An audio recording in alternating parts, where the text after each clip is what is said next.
Hello, and welcome to the Shaltazar Podcast. My name is Jeffrey Eisen. I am a spiritual life coach, channeler of Shaltazar, and an energy intuitive. This podcast is about using spiritual wisdom, insights, principles, and practices to integrate and embody into your life in a practical way. My guests share their story of their spiritual journey, as well as how their spiritual beliefs, insights, and practices have helped them live a better life. Their life stories help others understand and accept life's challenging opportunities for learning, expansion, and growth. The Shaltazar Podcast is all about integrating spiritual wisdom into your life in a practical way. I'm pleased today to have as my guest on this episode Bee Kalender from Berlin, Germany. We connected, I can't really remember where we connected because I'm so lucky to connect with so many amazing people around the world. Bee and I have had a chat, and I'm really, really excited to have her on the podcast. Welcome, Bee. Hi, Jeffrey. Thanks for having me. Oh, it is my pleasure. It is my pleasure. Maybe you could start by telling the listeners a bit about yourself and what you do and your spiritual journey to kick things off. Oh, yes, sure. So, I was always a spiritual person, but I was going through ups and downs, as probably a lot of people, of course, from being stuck in a job that I really didn't like, then being in an abusive relationship, which was also not the most pleasant experience. But I was always in touch with a higher power. And with time, that connection grew stronger and stronger. I discovered various spiritual teachings and also the very known one, the law of attraction, which many people practice, which is quite popular, but things were not quite working out for me the way I wanted. So I was practicing meditation and affirmations, positive thinking, visualization, guided meditations. So all the good things I was doing that, but still I was kind of stuck in this place in my life, which was not the greatest, and where I didn't feel great, and where I also didn't feel very connected. And that really changed for me when I learned about energy healing. I started to practice that even more and more. I got into it more and more. Then one day I was meditating again, sitting there, and I had this sudden realization that came to me as an inspiration, how things really work and how to really get connected to the higher power, to the universe, or whatever else everybody might call it. And it was just a very loving, liberating experience where I knew everything is going to be all right, and things do not always have to go your way. You learn and you grow while you go through things that happen to you. And that was just a very beautiful, beautiful experience. Yeah. And share with the listeners, it sounds like you were seeking and searching and wanting to have that experience that you did for a long time. And I guess it came when it was ready to happen in your life. But looking back, is there anything you would have done differently to maybe allow that experience of connecting to the invisible world to happen sooner or easier? Yes, there definitely is, which is really relaxing and letting go. Mm. So I only had this experience once I wasn't chasing it, once I wasn't trying to get the experience. I remember how I was sitting there, everything was just in peace. My life wasn't amazing or great at that time, but I just let go and surrendered and felt such a peace within me. And I think that was the reason why it propelled it for me to really have this beautiful experience. Mm-hmm. Yeah, that's interesting because those same words when I began connecting to Shaltazar in my morning journaling, every morning I would sit and journal and ask them to come forward, and those three phrases: release, let go, surrender, would come up over and over and over again, and of course, when we hear the words, and I think that's what you were saying at the beginning of your journey, as you were reading, you were doing all of the things intellectually, but it wasn't happening until you release that part of you. And I think that's really important. We've emphasized this many times on the podcast. I'm a firm believer that you will not get to that spiritual awakening. You will not get to that place that you are looking for of greater peace and harmony by trying hard and by doing it from your mind. It is really a surrendering of the mind and the opening of the heart that allows that to happen. Would you agree, Bee? Yes, definitely. You really, really just have to let go and not think about it, not obsess about it. I was a person who totally I have some obsessive traits that were really, I'm a go-getter. I want to have things. I want to have it done sooner than later. And that really doesn't help at all. You just need to relax into it. And the more you relax into it, the faster it will actually come. So the less you try to make it happen, the faster it will happen actually and come into your life. Right. It's so counterintuitive to what we've been taught, and that's why it's very difficult. I share what you're saying, that obsessive tendencies. I have it as well. For the first 50 years of my life, I was definitely a very type A person. And even to this day, I find that I have to remind myself, to let go and release, that I have to observe when I'm moving a little bit more to that learned obsessive behavior and release into my essence. And I think that happens for everyone. I don't think you ever get to that point where you arrive and it's bliss 24 hours a day.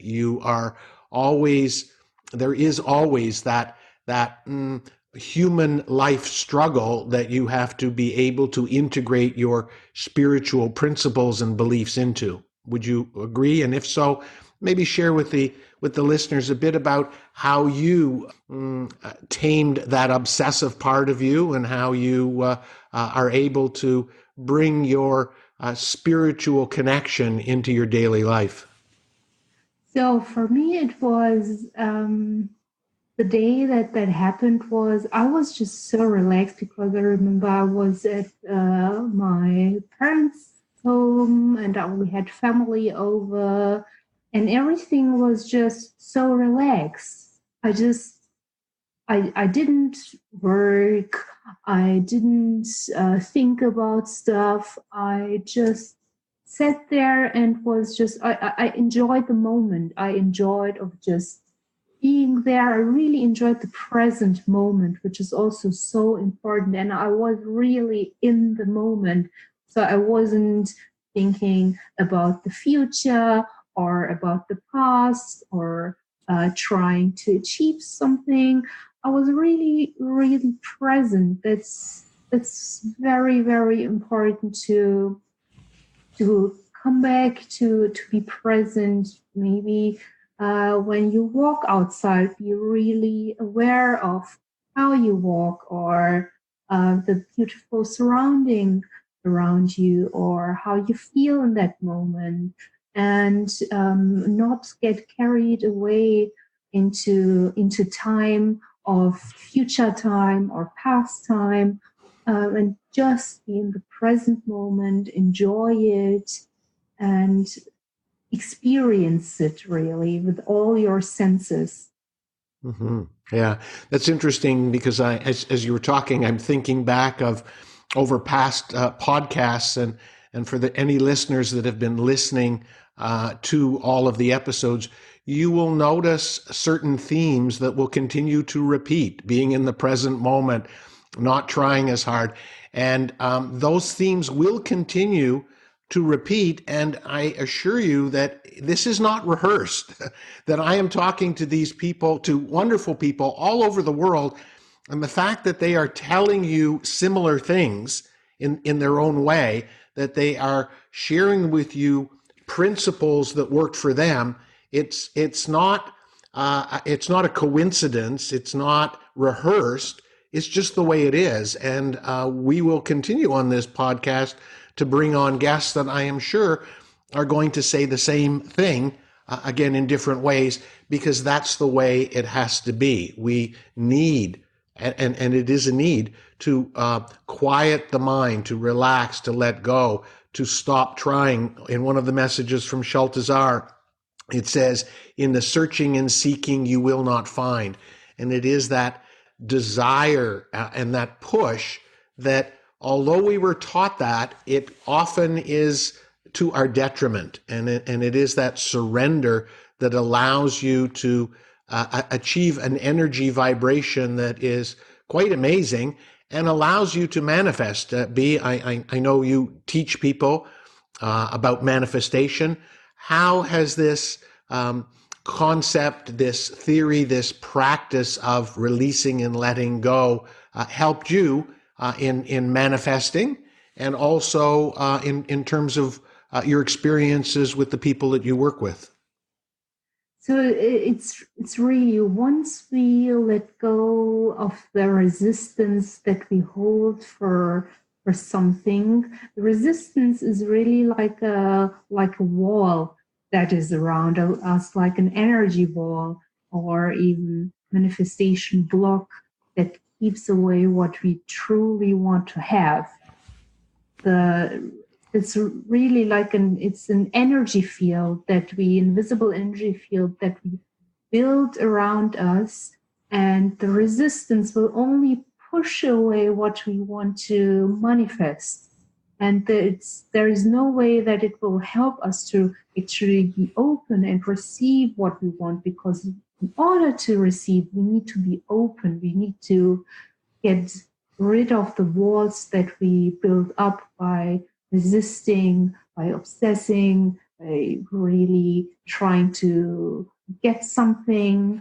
And that's the only way, is to drop the resistance, drop the walls, be open to receiving, and only a relaxed energy, a surrounded energy is able to attract good things. You need to have the right vibration. You have to have a high vibration of love, joy, happiness in order to attract love, joy, and happiness.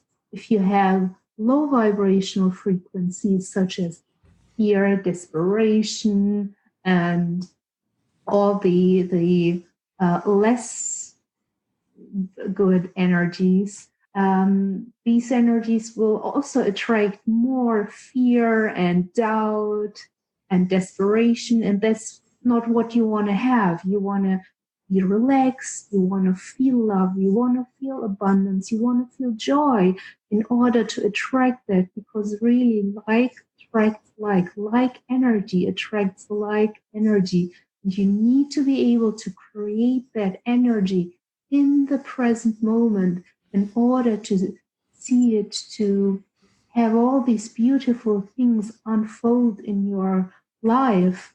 And for me, I was at first, for example, when I was in the job or in that relationship, I was pushing so hard that things did not change around me.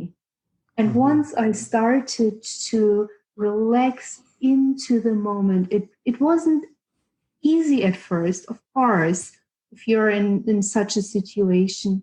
But I had to really, I was practicing it consciously to make a decision. Either I can resist and suffer in the present moment, or I can let go in the present moment. And when I let go, I felt a peace, an inner peace. I really felt how the resistance was dropping off me, like how this wall was dropping. Yeah. Yeah, you raised a good point, because in the absence of a magic pill, which I don't think we can give the listeners or anyone to get to this place, this is a journey. We need to do it on our own. And, what you said was one of the things that you said really sparked something in me, and that's that it is our choice. And whether we choose to be obsessive or we choose to be relaxed, whether we choose to have that resistance or we choose to let go of that resistance, it is really, really important to realize that it's our choice. The mind is so conditioned that often we respond unconsciously to the obsession or to the trying or to the pushing. And listeners have heard me say this many times before. It is awareness that will lead to choice, and choice will lead to change. So you really have to slow it down and become aware. Am I coming from resistance? Am I coming from fear? Am I coming from obsession? And in that moment, as you mentioned, B, we have to choose something different, because otherwise, as Einstein pointed out to us, the definition of insanity is doing the same thing over and over again and expecting a different result. So in the absence of a quick fix, in the absence of a pill to change you, then you need to work on this yourself. Any tips on to the listeners on how they could move to that place that you did, where things became more relaxed and the resistance was let go? So, as you said, it's a choice. You really have to choose. Do I want to suffer, or do I want to feel peace? And in the beginning, that might be just for 10 seconds or 1 minute. No matter how short the beginning is, don't expect too much. Don't expect to suddenly drop everything and be free from suffering and free from resistance for the rest of your life. Start small if you have to. If you really can't get yourself to the to a longer time span, then start small. Just drop it. What if you felt good for 5 seconds or 10 seconds? And maybe you do that 3 times a day. And it's like a muscle that you build up. Suddenly the 5 seconds go into 10, then into a minute, and then into 10 minutes. And you'll have these small islands of non-resistance and non-suffering that you create for yourself throughout the day, throughout the week. And it really adds up. You start slowly and things start to accumulate, and you start to feel better and better. And also it's such a wonderful feeling once you start feeling non-resistance and letting go, that it's, for me, it was addictive. And I was always, once there was fear, doubt, resistance coming up, I asked myself, do you want to suffer or do you want to let go? You can choose. And that's what I did. I just let go. Yeah, it's interesting, because I'm not sure how long ago that experience was, with your purple meditation pillow, but it obviously was so dramatic that you remembered it and you anchored it. And that's really important, is that when we have these moments of connection to the invisible world, or even when we have these moments of peace and tranquility and harmony, remember them, but remember the feeling. And Shaltazar says often that feelings create. So intend for that feeling to come back. You don't necessarily have to use an affirmation, but just intend that the feeling that you had should come back, because the mind needs to be re-educated. We need to be able to have more moments where you feel that peace and harmony and connection. And the good news is it's not one-to-one. It's not a linear logical algorithm that says if 1 million times you have been obsessive, you don't need 1 million times of not being obsessive to erase that.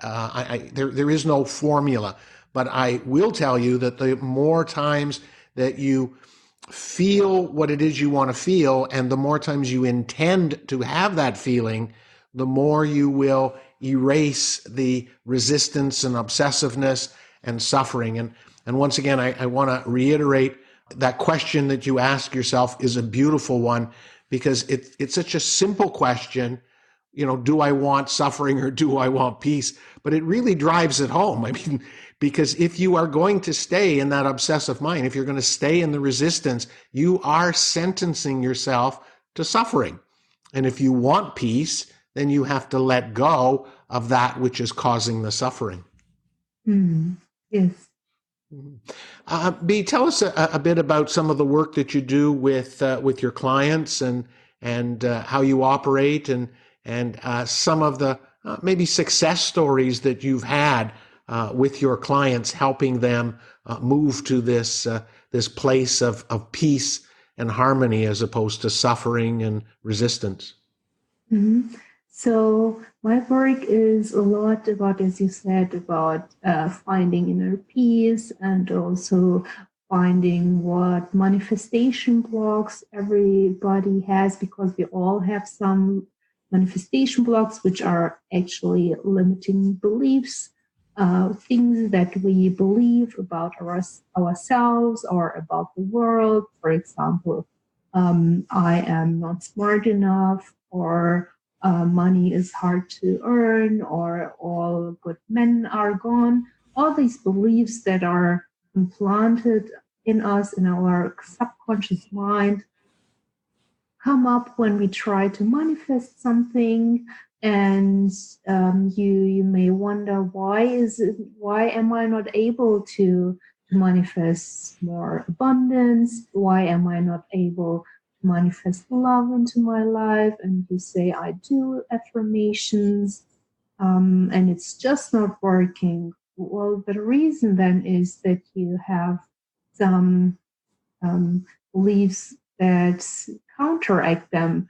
You may believe somehow that love is not easy to get.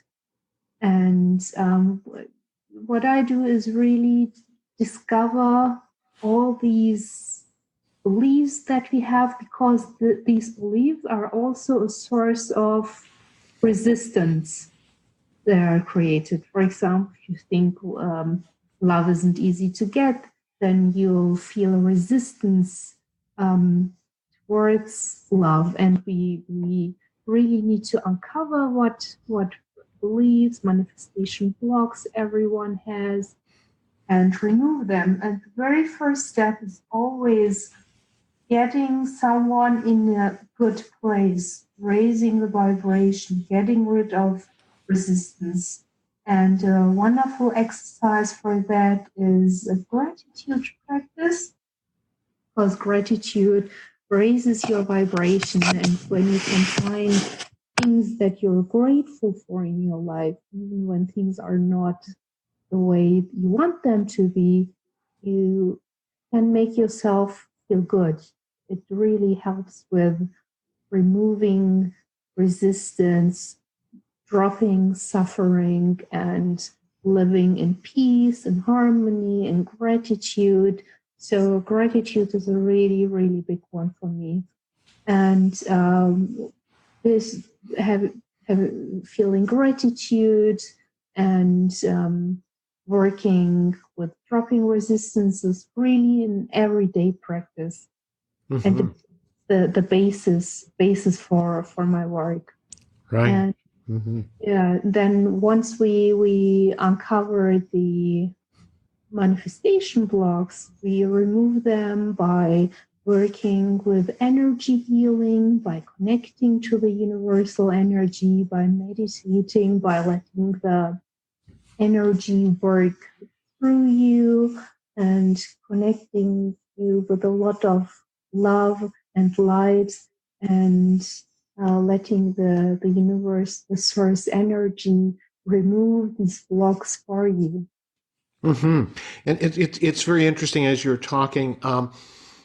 What I've come to realize is often people do not realize the blocks that they have.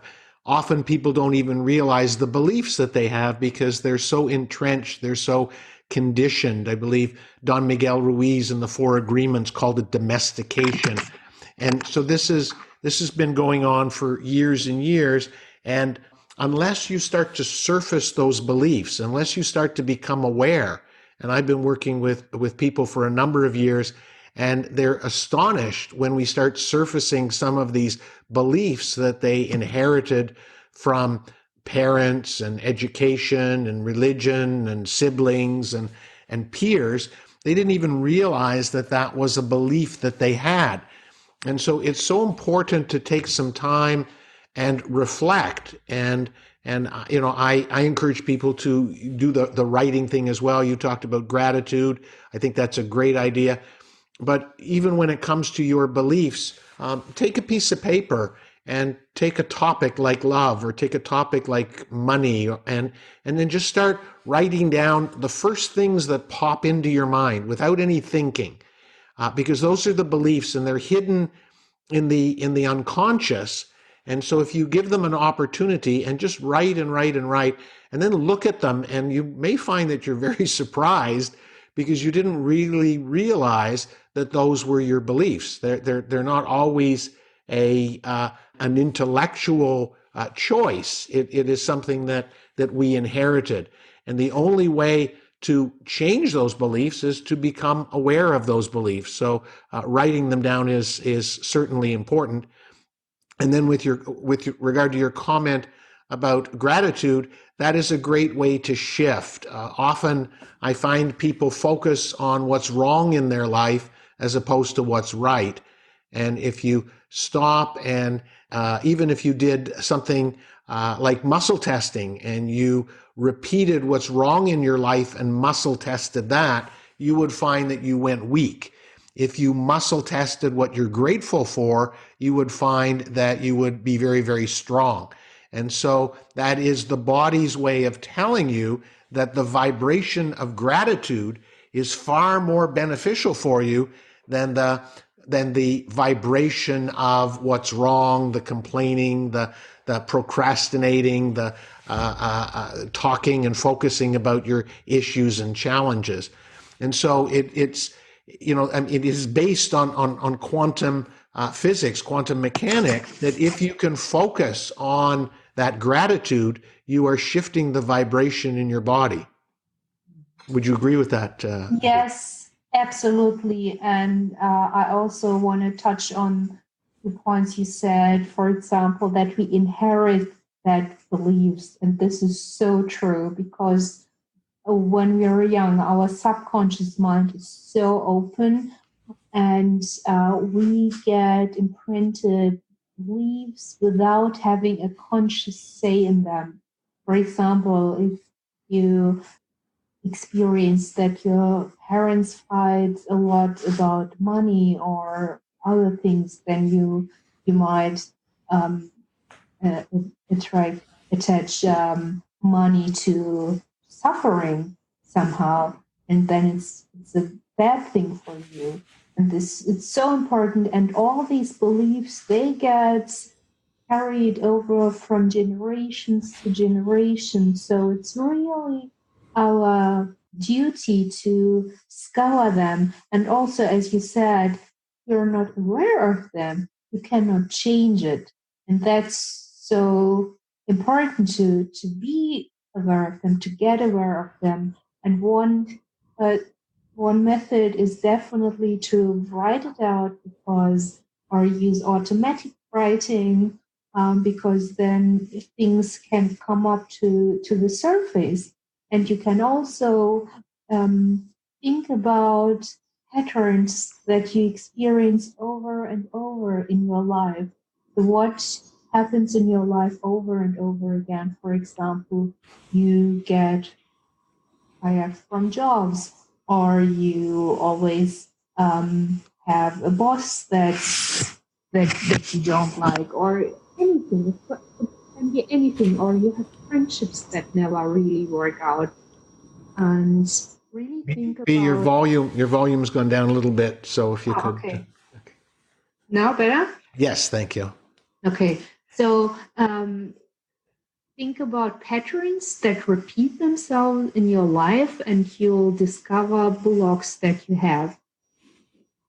Mm-hmm. Yeah, yeah. It's fascinating. I love talking to so many people, and I smile when I keep hearing the same thing over and over again, because to me that is a reinforcement that it is truth. And I think I encourage listeners to pay attention. Sometimes people say, "Oh, that's boring. I've heard that before," but if you realize that you've heard it so many times, then it probably is true. I want to raise another point, though, and that is that no matter how many times you hear this stuff, just as Bee talked about in the beginning of her journey, she did a lot of work, but it didn't happen until she was able to experience it. Shaltazar talks about layers of learning, and that lower layer of learning is an intellectual learning where you can read about it, you can listen to it, but in order to move to higher layers of learning, it requires experience. So hopefully our podcast is an inspiration for you to try some of these things, because if you listen to this podcast and other podcasts and read books and read other books, you are just going to be stuck where you are and frustrated, because it does take the experience to shift. The experience is the shifting of the vibration. You can't just sit here and hope to change your vibration. You need to do something and experience that vibrational shift. And that's what allowed Bee to have her moment of awakening. And of course, once you experience these shifts, then you realize that they're real. And I believe Bee alluded to this. You somewhat become addicted to it. I think you would agree, Bee, that it's like, wow, I got to keep doing this because it's amazing. Yes, definitely, because the feeling is so filled with love and peace, and it, for me, it was really addictive, definitely. And it, of course, if you experience it, it's so different than reading about it or knowing it intellectually, because that doesn't really give you the peace. But once you experience that, you just want to always live in that state of peace and love and joy. And it's so beautiful. And I hope other listeners will experience that, or have experienced it already themselves. Mm-hmm. Yes, excellent. And I've said it before, and I will repeat it again. Seek support, seek other people who are going through what you're going through. If you want to shift and become more awakened, more spiritually awakened, if you want to shift your vibration, if you hang around with people that bring your vibration down, if you hang around with people who don't believe what you believe, it's going to be a longer, more difficult road. So it's really important to get support and connect with people that are like-minded, that believe what you believe, that are on the journey. I'm really a big fan of doing this on the buddy system, where you can have a breakthrough in your meditation, and you're able to share it with someone who's going through the same thing. There's nothing more frustrating than to have one of these breakthrough moments and not be able to share it because your spouse or your partner or your parents or your kids don't want to hear about it because they think it's really way out there. And then you wind up holding onto it yourself, and the vibration of not being able to share it minimizes the impact of the experience. So it's really, really important to be in like-minded groups, to join meetups, to have buddies and friends that are on this journey with you, because it can really enhance the process. Would you agree, Bee? Yes, definitely. Mm-hmm. If you share something, then it becomes so much more. Love becomes so much more if you share it, if you can talk about it, and just have someone that you can experience it together together, or you can talk about things, and sharing is really caring. Mm-hmm. Yeah, it really is. It really helps anchor what you've learned. Bee, this has been great. Again, I can't believe how quickly time goes by on these podcasts. I could talk for hours and hours to these amazing healers and light workers that I'm able to connect with all over the world. Bee, why don't you just share a little bit of self-promotion, tell people how they can get in touch with you and what you do, and then we'll wrap up today's podcast. So I have a free Facebook group that everybody can join, where I share tips on how to improve your manifesting powers and how to discover blocks, how to remove blocks. It's called Manifesting Queen. And go and find it on Facebook, or maybe we'll put it in the show notes. And yeah, I can't wait to see everybody there. Right. And your bio and your website will be in the description. People can go to your website, which is, by the way, Bee? alicett.com. That's right. ALICETT.com. It will be in the description, and I encourage you to check it out. Thank you, Bee, for being a wonderful guest. I really enjoyed connecting with you. I hope the guests enjoy the podcast as much as I did doing it. My name is Jeffrey Eisen. I am a spiritual life coach, channeler of Shaltazar, and an energy intuitive. If any of you out in the virtual audience are interested in being a guest on the podcast, please get in touch with me at jeffrey@jeffreyeisen.com. I'd love to have you on the podcast, where you could share your spiritual journey and your tips on how to integrate your spiritual practices into your everyday life. Please check out my website at jeffreyeisen.com. Thank you all for listening.